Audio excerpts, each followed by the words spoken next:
नाथूराम गोडसे ने महात्मा गांधी की हत्या क्यों की? इसमें गोडसे ने अदालत में खुद अपना पक्ष रखा था। इस पक्ष का रखने के लिए गोडसे ने अदालत में 5 घंटा का समय लिया था।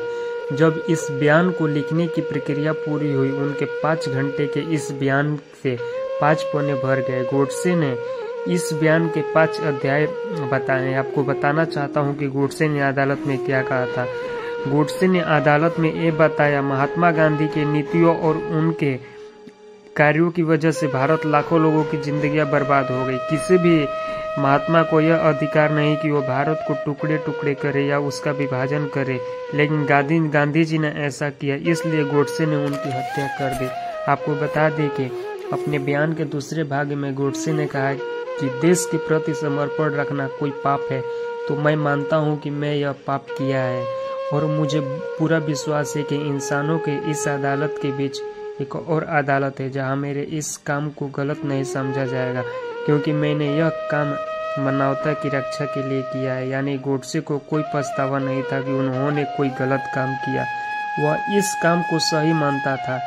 यहाँ एक बड़ी बात यह है कि आंदोलन में महात्मा गांधी की हत्या की सुनवाई शुरू हो गई। तब नाथूराम गोडसे पर जो आरोप लगाए गए थे उनके जवाब गोडसे को लेकर देने थे और बाद में इन जवाबों को जब सामने पढ़ा जाना था, लेकिन दूसरा पक्ष यह नहीं चाहता था कि जो सरकारी पक्ष या गोडसे के जवाबों को आंदोलन में पढ़ा जाए। यही मांग तब अदालत से की गई, लेकिन अदालत ने उस समय इस आपत्तियों को खारिज कर दिया। फिर गोडसे का जवाब अदालत में बाकायदा पढ़ा गया।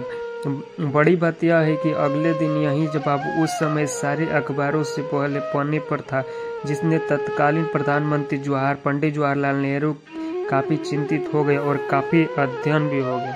आपको बता दें कि पंडित जवाहरलाल नेहरू को यह डर था गोडसे ने पक्ष गांधी जी के प्रति देश के लोगों का नजरिया बदल सकता है, इसलिए वो गोडसे के बयान को सार्वजनिक रूप से प्रकाशित करने के खिलाफ थे और उन्होंने गोडसे के इस बयान पर बाद में बैन भी लगा दिया था। लेकिन यह प्रतिबंध गोडसे के बयानों पर कई वर्षों तक लागू रहा। इसलिए आज भी देश के ज्यादातर लोग यह नहीं जानते कि महात्मा गांधी की हत्या करने के बाद गोडसे ने अदालत में क्या कहा था। गोडसे ने महात्मा गांधी पर विभाजन करने और मुस्लिम तुष्टीकरण के बीच आरोप लगाए थे। इनका जिक्र अपने बयान के जिक्र 3 अध्याय में गोडसे ने किया है।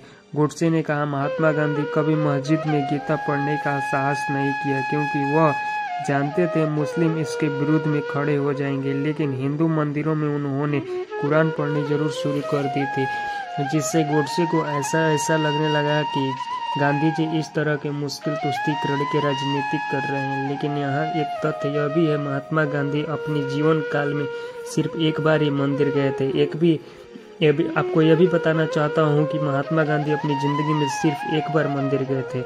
यह भी आप जान लीजिए, गोडसे का यह भी कहना है कि महात्मा गांधी हिंदू मुस्लिम का बात करते थे, लेकिन उन्होंने हमेशा अंग्रेजों को बांटो और राज्य करो नीति को भी आगे बढ़ाया और भारत को बांट दिया, और उन्होंने भारत का विभाजन करने में ब्रिटिश सरकार की मदद की। गोडसे ने अपने जवाब में यह भी कहा कि महात्मा गांधी ने विभाजन के बाद भारत सरकार पर पाकिस्तान को उसके हिस्से के 55 करोड़ रुपए देने के लिए भी दबाव बनाया, लेकिन उन्होंने इस विभाजन के दौरान निर्वासित हिंदुओं के लिए सच्चे मन से कोई प्रयास नहीं किया।